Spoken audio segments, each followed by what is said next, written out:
Olá, terrorizados! Aqui é Angel Black trazendo mais histórias de terror para vocês. Se você ainda não conhece o meu trabalho, não é inscrito no canal, se inscreve aí, vai ser muito bom ter você aqui comigo. Peço a todos que não saiam do vídeo sem deixar o like, compartilhar o vídeo e ativar as notificações do canal para não ficar de fora quando eu postar algo novo aqui na plataforma.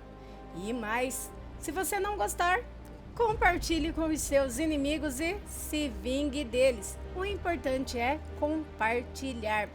Vamos dar prosseguimento aqui ao conto Fome Voraz. Vamos de parte 8? Uma semana se passa desde o último ataque. Somente um pedaço da coluna vertebral é o que foi mandado para análise de DNA. Se não conseguirmos alguma pista, em breve seremos removidos do caso. A central já entrou em contato comigo hoje, pedindo para agilizar os relatórios. Vamos aguardar o resultado dos ossos encontrados no último ataque. E vamos, dar o fora daqui.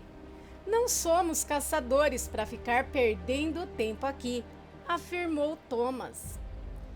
Andrew concorda e diz que iria até o bar e depois à comunidade indígena para ver se conseguia mais alguma informação para pôr no relatório final. Antes que o mesmo saia pela porta, seu parceiro afirmou que iria até a delegacia para pegar os resultados dos exames dos restos mortais e depois iria ao hospital, pois a sobrevivente dos ataques seria transferida para uma clínica psiquiátrica. Andrew balança a cabeça, informando que entendeu, e em seguida segue para o bar do Jack. Se não acharmos nada de novo, vamos ter que abandonar o caso. A chefia já está nos pressionando, pois, segundo eles, é um desperdício manter 2 detetives investigando casos de ataque animal. Só porque um guarda florestal acha que viu o bicho-papão, disse Andrew para Jack, enquanto pela primeira vez tomava uma dose lá no bar. A garota era a melhor chance de vocês para atrair aquela coisa, mas fiquei sabendo que a família vai transferi-la para um hospital psiquiátrico longe daqui, afirma Jack enquanto serve mais uma dose ao detetive. Sei que sua intenção foi a melhor do mundo, mas se eu falar algo assim para Thomas, serei eu a ser internada em um hospício. Ele não vai acreditar nisso. Para ser sincero, nem eu acredito mais. Acho que é só a merda de um urso que sabe se esconder bem. Até a sua última teoria foi por água abaixo com a morte dos filhos de Gautier, falou Andrew, rindo junto ao barman, enquanto se levantava para ir para a reserva indígena.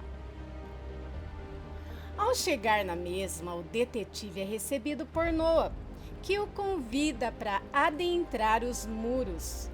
O nativo fica bastante chateado ao receber a notícia de que os federais iriam deixar o caso. Jack me mostrou as anotações. Vai por mim, detetive. Seja lá o que for que está carregando a maldição do Wendigo, não vai parar. Eu concordo com ele sobre a teoria de que estão usando a maldição para desvalorizar as terras. Nós mesmo recebemos uma nova proposta para vender as terras da comunidade e se mudar para um lugar mais calmo. Mesmo que vocês não queiram admitir, vocês viram com os seus próprios olhos aquela coisa naquela noite. Aquela besta é movida por ganância e fome de carne e não vai parar até ser morta, disse o nativo com um semblante sério.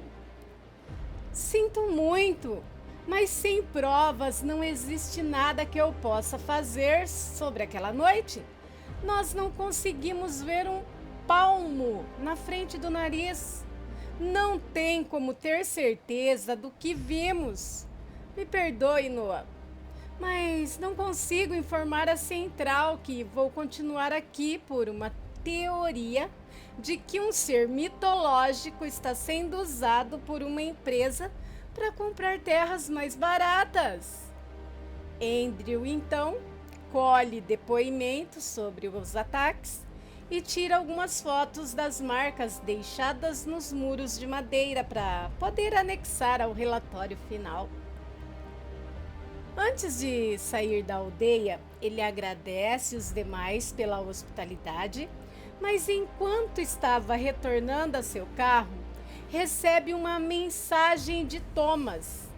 Aparentemente, a garota tinha conseguido se soltar no hospital e tinha até mesmo ferido gravemente um dos enfermeiros que estavam cuidando dela, fugindo para a floresta, com nada mais que apenas a roupa hospitalar.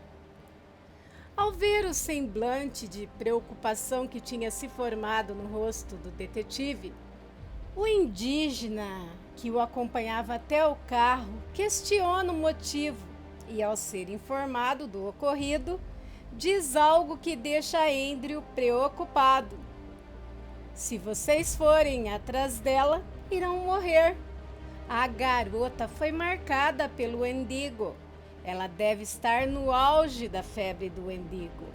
A fera vai atrair ela para dentro da floresta para que possa terminar sua refeição. Faça o que quiser, detetive, mas se for atrás dela, vai morrer, disse Noah com um semblante sério. Andrew ignora os avisos e liga para o seu parceiro, informando que já está a caminho para ajudar nas buscas, pois tinham que começar o quanto antes, devido às condições climáticas. Se ela não se encontrasse com o predador, provavelmente a hipotermia iria matá-la durante a noite. Durante o caminho, Andrew se pergunta se deveria ou não seguir os conselhos do indígena, mas sabia que não podia deixar o seu parceiro e os demais arriscarem suas vidas sozinhos. Ele se culparia para sempre se algo acontecesse com uma jovem garota, porque estava com medo de história fantasiosa dos nativos. Ao chegar no hospital, ele avistou o carro que seu parceiro tinha alugado para andar na região semanas antes. Junto a ele havia 2 viaturas da polícia local. Ao se aproximar, Andrew confirma com um dos policiais que a garota realmente tinha fugido para a floresta e que Thomas e mais 3 policiais tinham ido atrás dela, mas que ainda não tinha dado notícias. Andrew pega uma espingarda no porta-malas do carro e começa a municiar a mesma, se preparando para adentrar a floresta em busca da jovem e de seu parceiro. Quando ele fecha o porta-malas, percebe que o policial estava ali e vinha em sua direção, agora com um rifle em suas costas. A noite está quase caindo e junto a ela a temperatura. Já avisei a central que vou junto a você para ajudar nas buscas. Ficar lá durante a noite pode ser perigoso, até mesmo para nós. Quanto mais rápido acharmos a menina e os outros, melhor vai ser, disse o policial enquanto checava o seu armamento. O detetive acenou com a cabeça que concordava, mas no fundo se sentia aliviado de não ter que entrar na floresta sozinho. Enquanto caminhavam floresta dentro, o detetive percebe que, mesmo sem a queda de neve, a temperatura caía cada vez mais conforme a luz do dia ia se esvaindo, deixando apenas uma escuridão em meio às árvores. A cada passo que dava, um frio corria pela espinha de Andrew, que ainda tinha fresco em sua memória aquela visão daqueles olhos brilhantes e sanguinários que tinha visto durante a nevasca. Conforme andavam, percebem que a neve começava a cair e então começam a chamar pelos demais, no intuito de conseguir localizá-los, mas por quase 1 hora nem recebem respostas. Se a neve continuar a cair, vamos perder visibilidade e acabar não conseguindo localizar mais eles, afirmou Andrew com um semblante preocupado, enquanto apertava os passos. Quando estavam quase desistindo de chamar pelo nome dos outros, eles ouvem ao longe um murmurar baixinho, um pedido de ajuda.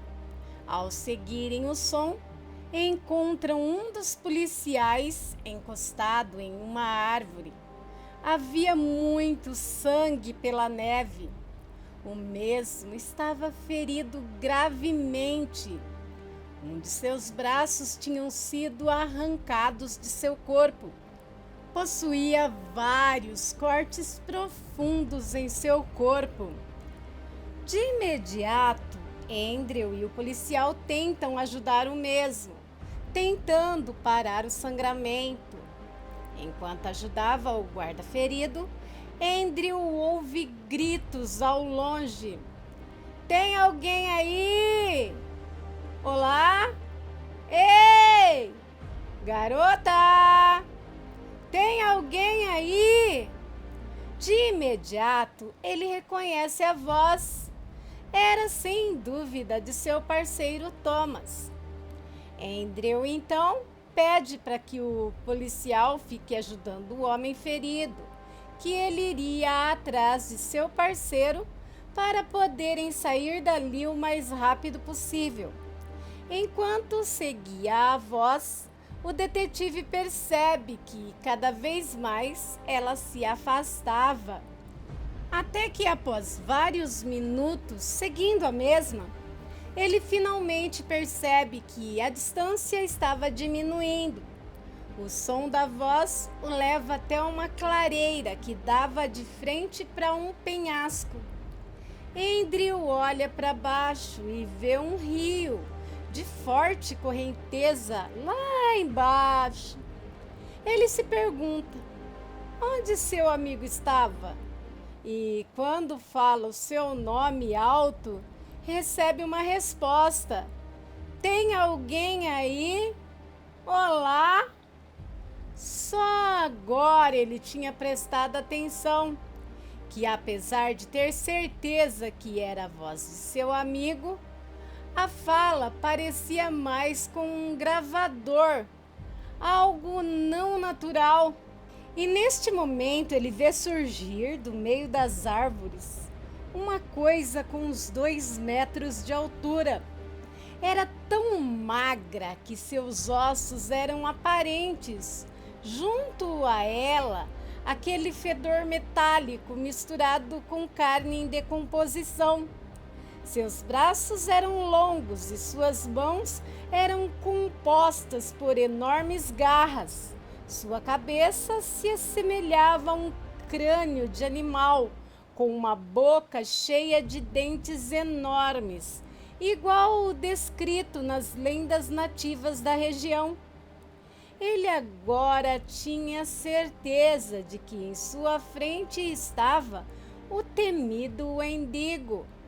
Novamente, a boca do monstro abria e saía a voz do amigo de Andrew, que, sem perder tempo, puxa o gatilho várias vezes, antes de ser atingido por um golpe e cair do penhasco diretamente nas águas geladas.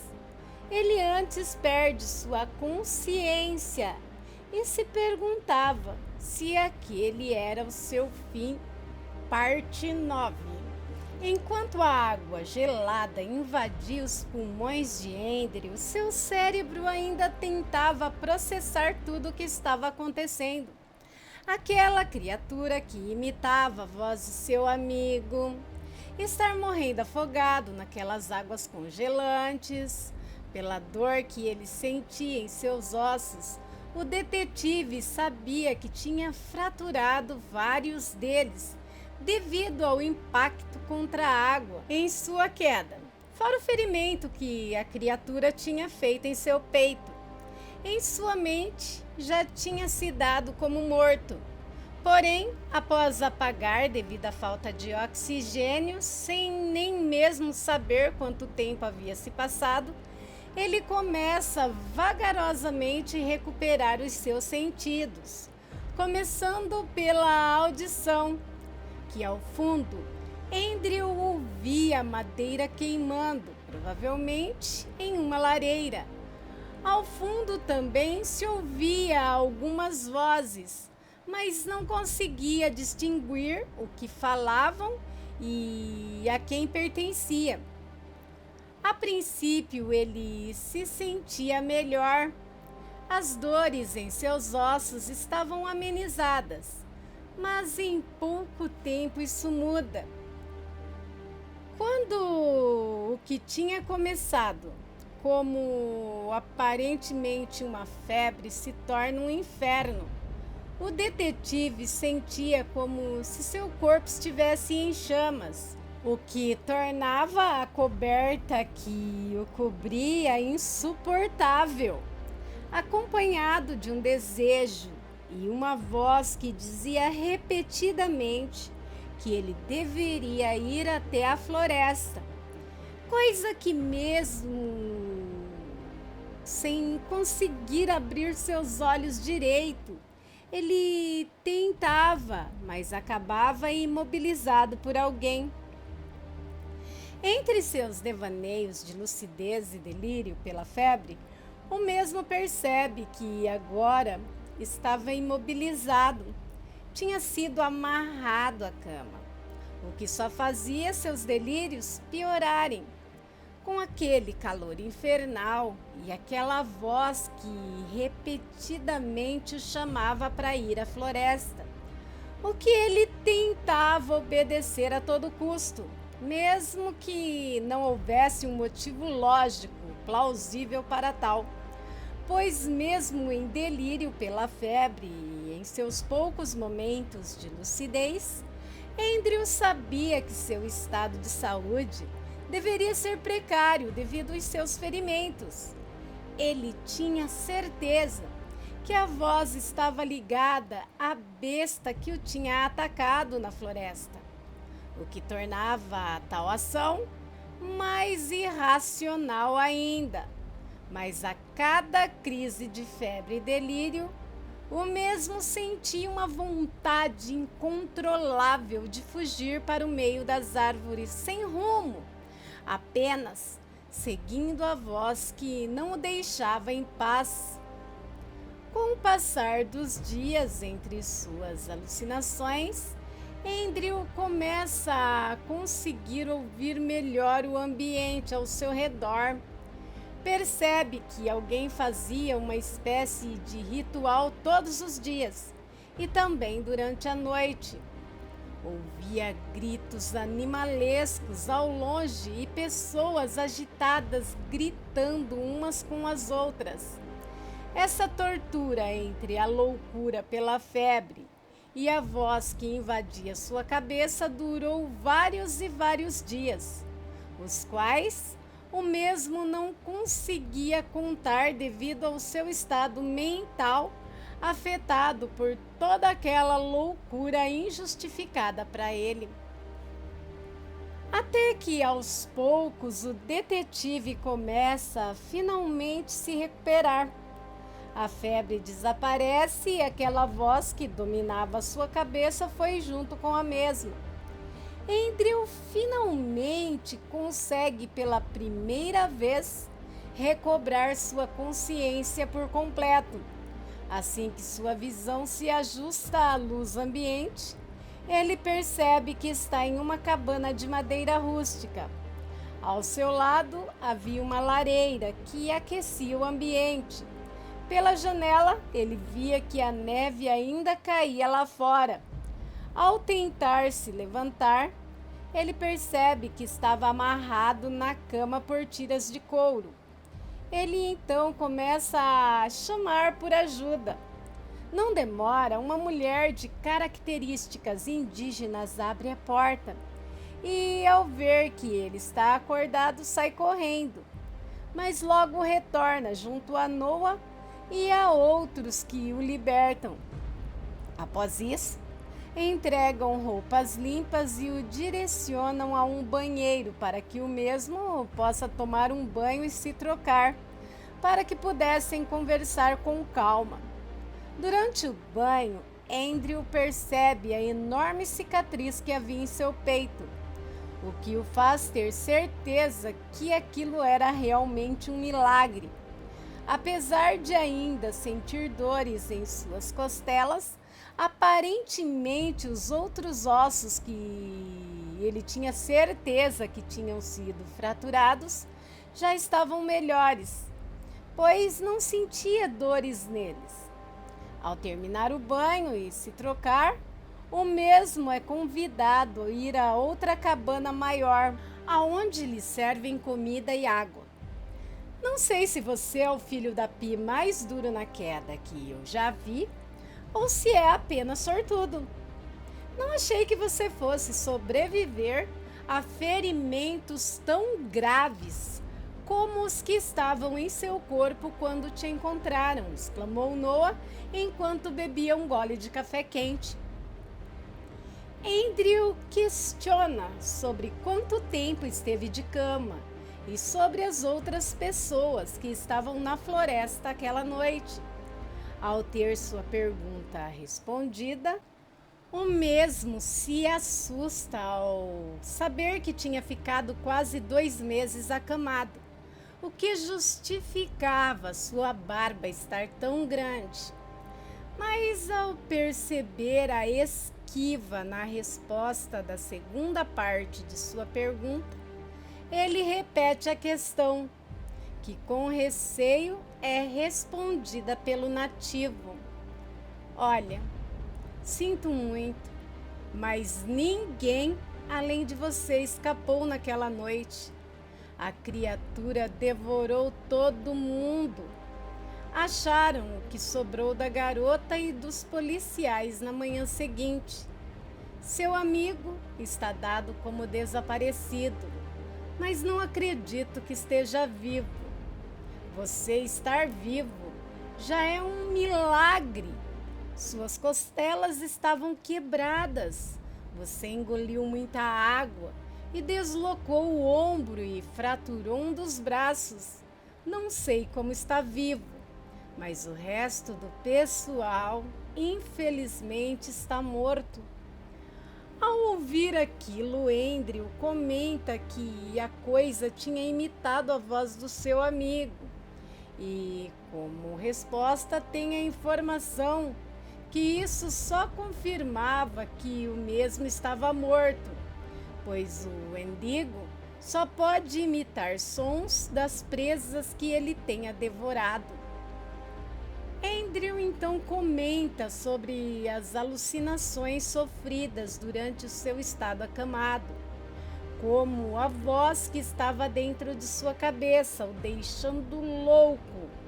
Então, Noah explica ao mesmo que tal fenômeno se dava devido à ferida causada pelo monstro, que causava uma doença como uma espécie de transe, conhecida como a febre do Wendigo, que causava um calor intenso na pessoa atingida, assim como um desejo incontrolável de ir para a floresta, onde provavelmente o predador só estaria aguardando para terminar o serviço.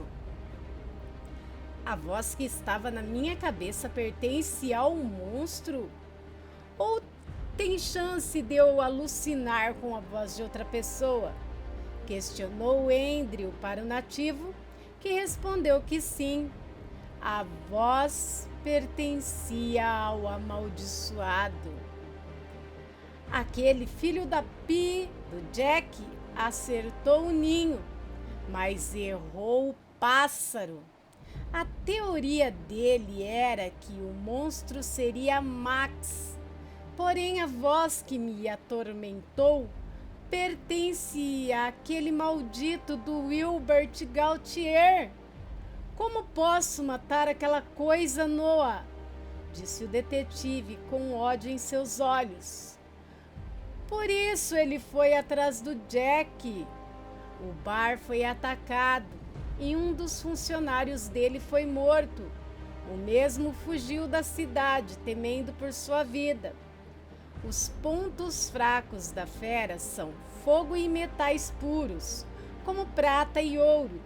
Tem que acertar o coração ou decapitar aquela coisa e em seguida queimar o corpo. Mas seu relato não bate com a besta que estava nos aterrorizando. Ela era enorme, um mendigo experiente que provavelmente já tinha devorado dezenas de pessoas. Ao ouvir aquilo, Andrew lembra o nativo sobre o ritual encontrado no diário do xamã recluso. Controlar a maldição. Teoria que é aceita pelo nativo, pois um controle maior sobre a maldição provavelmente adiaria a perca de controle devido ao tamanho e apetite que se torna insaciável conforme o mendigo fazia suas vítimas. A essência da maldição é que quanto mais come, mais ele cresce. Porém, chega a um ponto em que o humano se vai e fica só a fera. Talvez o ritual consiga reverter o processo. Por isso ele ficou menor na noite que te atacou. Talvez Wilbert tenha conseguido controlar a maldição, afirmou Noah. Tanto faz o que ele fez ou deixou de fazer. Eu vou matar essa coisa em vingança a todos a quem ele devorou. Não vou permitir que aquele maldito continue usando essa coisa para atender os seus interesses de ganância, disse Andrew. Enquanto se levantava, Noah até tenta oferecer ajuda. Mas o detetive afirma ter um plano, e caso não desse certo, os nativos seriam a última chance de parar o mendigo. Não se preocupe, eu tenho a vantagem. Todos acham que eu morri. Ele não sabe que sabemos sua identidade. Vou matar o homem antes que se torne a fera. Confie em mim, ele nem vai saber de onde veio sua morte. Está na hora do predador se tornar caça, disse Andrew, antes de partir em busca de sua vingança. Parte 10 e final.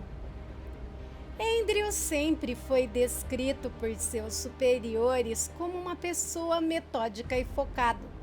Isso, adicionado à sua sede de vingança, criou um verdadeiro predador que seria necessário para caçar uma besta lendária.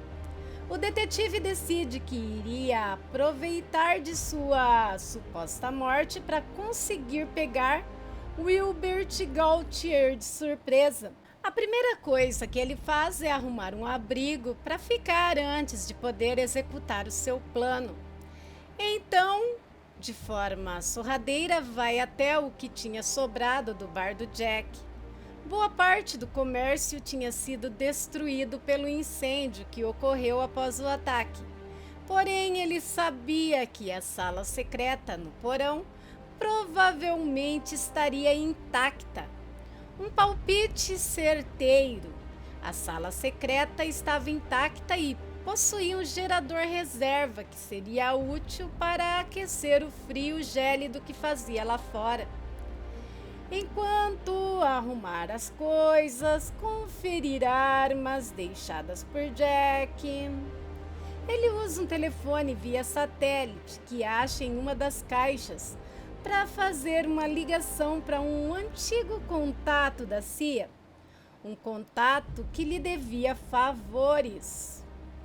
Sou eu, é uma longa história, mas vou precisar de uma lista de itens peculiares e difíceis de se encontrar. Prometo que, se puder me ajudar, ficaremos quites, disse Andrew para seu contato ao telefone. Após alguns dias, como combinado, uma van preta foi deixada no estacionamento atrás do bar. Andrew abre as portas traseiras e verifica os itens pedidos a seu contato. Então, após vestir uma camuflagem, ele liga a van e segue até a floresta próxima à mansão dos Gautiers, onde, após desembarcar da van, leva consigo um rifle, uma espingarda calibre 12 e um machado que refletia a luz do sol, entre outros itens. Após se posicionar, Andrew abate um a um os guardas da mansão com tiros de seu rifle, que provavelmente tinha silenciador. Em seguida, esconde os corpos um a um. No local onde tinha respingado o sangue, ele despeja um líquido estranho, assim como nos corpos, e em seguida entra na casa, onde, após render as duas empregadas presentes, as amordaça e tranca em um dos banheiros da área de serviço. Após isso, sobe para o escritório e começa os preparativos para aguardar Wilbert. Após algumas horas, pela enorme janela do escritório, é possível ver o carro de Wilbert se aproximando da mansão. O mesmo desce de seu veículo, resmungando por não avistar os seus guardas na entrada da casa. Bando de imprestáveis! Devem ter ido à cidade novamente sem avisar o supervisor. Depois são demitidos e o culpado é sempre o patrão, disse Gautier enquanto subia as escadas, de onde dá um grito para uma de suas empregadas lhe trazerem um café quente. Mesmo sem resposta, o mesmo não desconfia de nada, pois era normal. Ao adentrar seu escritório, ele retira o casaco e o põe encostado na cadeira, enquanto observa a paisagem. Mas ao se sentar na mesa, logo percebe um copo de uísque cheio. Naquele momento, o homem percebe o que estava acontecendo ali. Porém, tarde demais, pois em seguida vem o som do engatilhar de uma espingarda de um dos cantos escuros da enorme sala, onde Andrew surge apontando a arma para o empresário.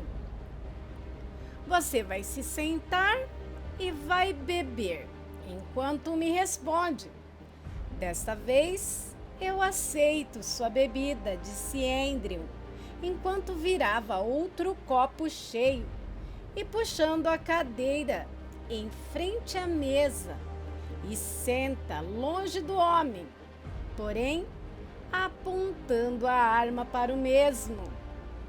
Cadê meus seguranças e minhas empregadas? Questionou o homem com preocupação em seu semblante. Seus mercenários estão mortos. Eu puxei a ficha de todos antes de vir aqui. Não farão falta para esse mundo. As empregadas estão bem, só estão presas para sua própria segurança. Achei que você pudesse sentir cheiros de sangue e de pessoas de longe, mas aparentemente é só quando está na forma do mendigo, né? tomei todo esse cuidado à toa, disse o detetive com um sorriso sádico no rosto. Merda, achei que você tivesse morrido moribundo por aí. Eu sabia que a febre era uma via de mão dupla. Só não achei que acabaria nas mãos de um xamã habilidoso, ou que tivesse chances reais de sobreviver aos ferimentos, disse Wilbert, respeitando profundamente, enquanto pegava o copo e degustava a bebida. Pois é, nem eu acreditei que sobreviveria, pois aqui estou, cara a cara com o temido predador. Antes que tente alguma gracinha, devo te avisar que estou usando munição incendiária. Pelo que eu sei, fogo é um dos pontos fracos do Wendigo. Então, antes que se transforme, vou te fazer virar cinzas, afirmou Andrew enquanto jogava um dos cartuchos de seu bolso para provar que não era mentira sua afirmação. Tenho algumas perguntas para você. Se eu estiver correto, você não é o primeiro Gautier a usar a maldição, né? Questionou o detetive ao homem. Tudo começou quando meu bisavô e seu irmão, que eram lenhadores, ficaram presos em uma nevasca em nossa região natal. Após muitos dias e quase morrendo de fome, meu avô sucumbiu à loucura e matou o próprio irmão para não morrer de fome. Alguns dias após começar a consumir a carne dele, meu avô sentiu que algo em seu corpo mudava. Seus membros se alongavam, sua boca se encheu de presas e sua pele ficou acinzentada, até que a metamorfose se concretizou e ele percebeu que podia ouvir tudo, até mesmo controlar as condições climáticas a seu favor. Naquele dia ele devorou um urso que hibernava perto do abrigo onde tinham ficado presos. Com o passar dos dias, percebeu que podia voltar à sua forma humana quando se alimentava o suficiente como fera. Não demorou muito para o meu avô descobrir que tinha se tornado a besta mitológica temida pelos nativos, o Wendigo. A princípio, ele tentou renegar a maldição, mas o meu pai viu uma oportunidade de lucrar com o infortúnio, causando medo na região com a besta, incentivando os vizinhos a venderem suas terras para nossa família a preço baixo. E eles venderam com medo da fera que assolava a região. Porém, como não sabíamos muito bem como funcionava a maldição, meu avô acabou sucumbindo a ela e se tornando uma besta colossal e incontrolável. Fez meu pai ter que abandoná-lo, já que não podia mais voltar à sua forma humana. Abandonou junto às terras, que agora era território de caça de um enorme monstro. Mas meu pai não desistiu.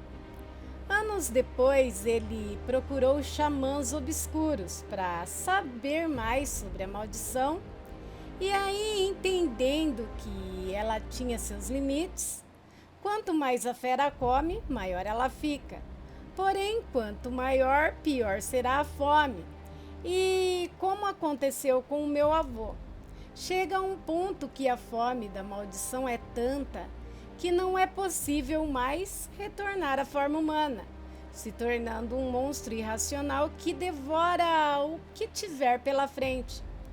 Porém, meu pai descobriu com esse xamã como acalmar a maldição e retardar o avanço da fera, a um custo bastante alto, consumindo alguém amado por você. Ele consumiu a minha mãe, o que lhe deu um bom tempo a mais que meu avô. Tempo suficiente para que pudéssemos começar um império de exploração de recursos naturais. Quando ia se tornar um monstro, meu pai se trancou em uma fornalha e se destruiu junto à maldição. Então o fardo passou para mim. Eu consumi minha esposa e minha irmã. Porém, quando cheguei aqui, sabia que não era o suficiente para não sucumbir à maldição. Então conheci um xamã recluso que sabia muito sobre maldições e magia negra. Ele me ensinou a aprisionar a maldição e como eu era o receptáculo perfeito com a minha ambição, finalmente consegui, com rituais, o controle perfeito sobre o espírito do Wendigo. Me tornei o predador perfeito, afirmou Gautier, enquanto bebia o resto de uísque em seu copo. Você matou o Thomas aquela noite, não foi? Questiona Andrew com um tom de voz alterado. O que você acha? Seus amigos não contaram que só posso imitar os sons e vozes do que devoro? Respondeu o homem com um sorriso sádico. Você é um demônio. Foi capaz de matar seus próprios filhos, disse Andrew, apontando a arma na direção de Wilbert com um rosto de desconforto. Mas, antes que pudesse puxar o gatilho, foi surpreendido pela mesa que estava à frente de Wilbert Gautier voando em sua direção, o acertando em cheio, fazendo com que a arma caísse longe dele, que, ao olhar para o homem, percebe que a metamorfose tinha começado e seus braços, que antes estavam escondidos debaixo da mesa, estavam alongados e esqueléticos. Boa jogada, seu demônio, fala o detetive, enquanto tenta se recompor devido à pancada recebida.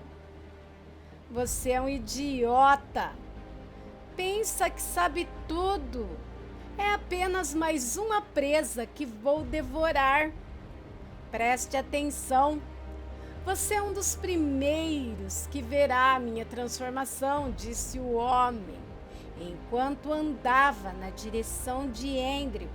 Seus pelos corporais começavam a cair e sua pele a ficar acinzentada, assim como os ossos faciais que estavam começando a rasgar a carne em seu rosto. Porém, ao dar mais alguns passos na direção do detetive, o mesmo tira um controle de seu bolso e diz com um sorriso de satisfação: foi mal te decepcionar. A presa aqui é você, Wilbert Gautier. Eu te disse isso desde o começo. Após o detetive apertar o botão, o barulho de uma roldana rompe o silêncio e logo um fio metálico faz o som típico de quando estica de uma só vez.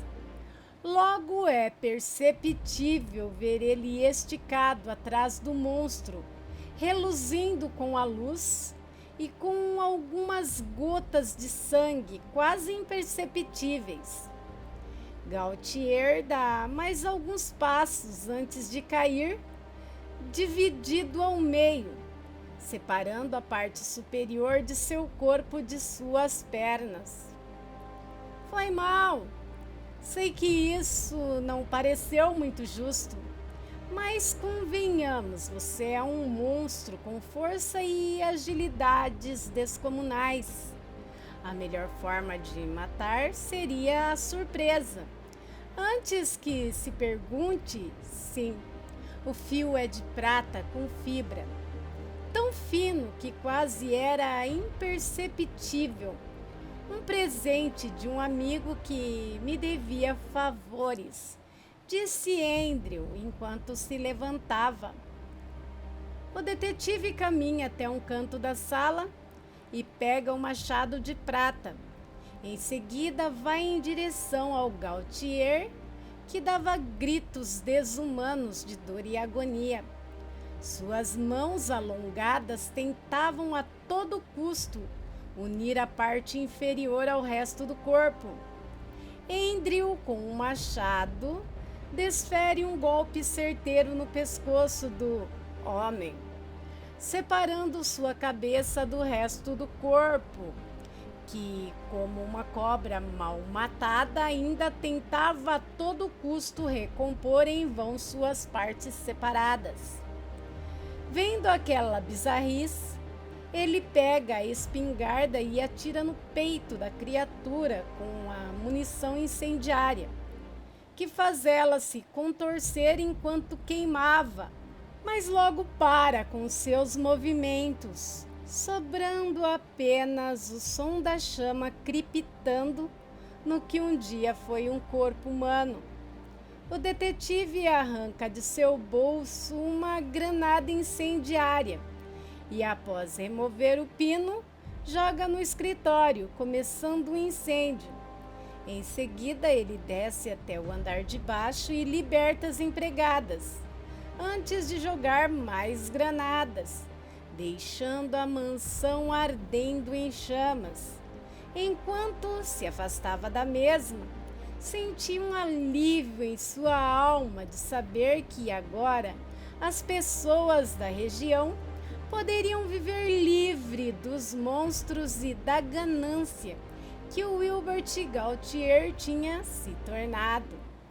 Não demora, os policiais e bombeiros surgem ao longe.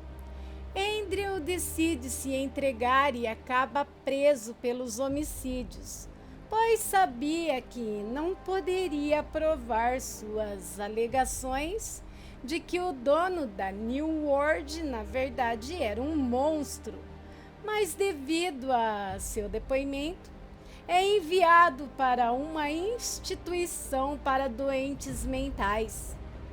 Após algumas semanas, Andrew recebe a visita de 2 homens engravatados, que se identificam como agentes secretos do governo. Sem entender, ele questiona o que estavam fazendo ali.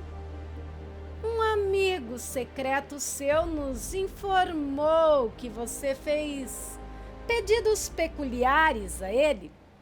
Um machado de prata, uma linha metálica ultrafínica que continha resíduos de prata e ouro, munição incendiária, entre outros, afirmou o homem com uma pasta de arquivos em mãos. Eu obriguei ele. Confessei meus crimes e fui expulso do FBI. O que mais vocês querem? Questionou Andrew. Olha, garoto, não sou do FBI ou CIA.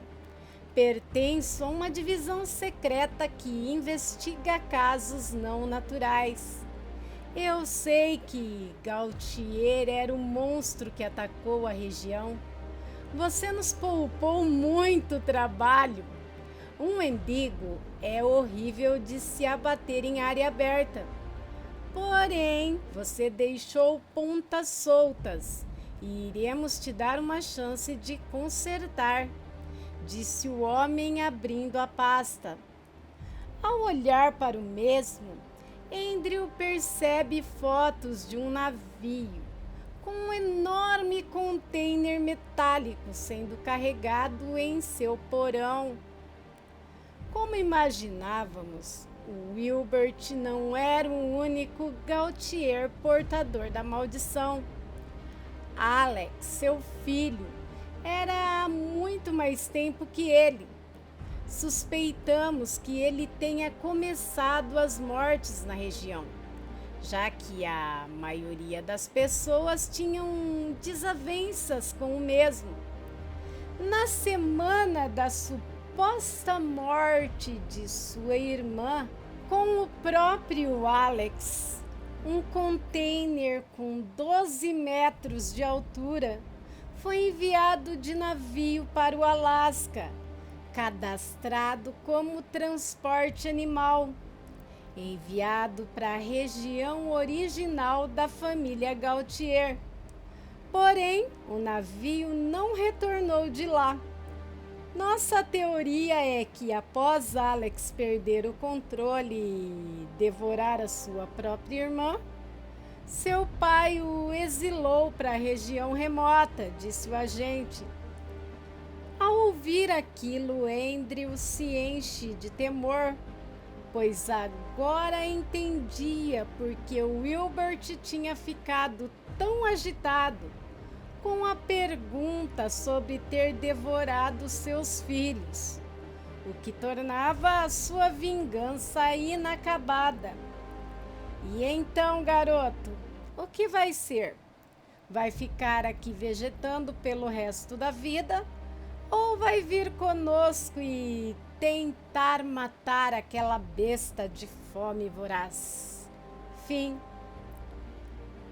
Aqui termina a saga Fome Voraz, escrito por Carlos Alexandre Elrich.